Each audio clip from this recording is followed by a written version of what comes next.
Okey, tak kisahlah korang gunakan iPad apa, kalau korang tengah cari satu casing yang korang boleh bawa secara santai ataupun secara formal, aku sarankan korang dapatkan casing dalam beg kuning. Sebab casing yang aku pakai ni, dia bukan setakat macam ni saja tau, tapi sebenarnya dia ada dua lapis. Ini yang dalaman dan ini luaran dia, dan dia melekat menggunakan magnet yang ada dekat body casing dalaman dia.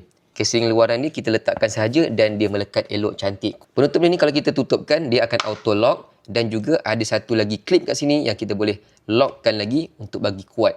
Kalau korang perasan dekat sini ada satu ruang kecil, yang ini khas untuk kita letakkan kita punya Apple Pencil. Dan jangan risau Apple Pencil ni melekat kuat serta dia boleh cas Apple Pencil ni. Mantap. Nak kuatkan lagi, boleh klipkan macam tu. Ini adalah keadaan bawah dia, ini keadaan atas dia, dan ini adalah keadaan dia punya kamera.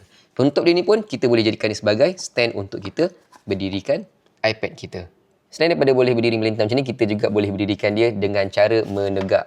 Sebab dia gunakan magnet, jadi dia boleh menegak cantik sahaja. Tak kisahlah korang gunakan iPad apa, tekan saja beg kuning dan boleh pilih warna yang korang suka. Yang aku gunakan sekarang ni adalah iPad mini 7. Sama sahaja dia punya casing dengan iPad mini 6. Nice.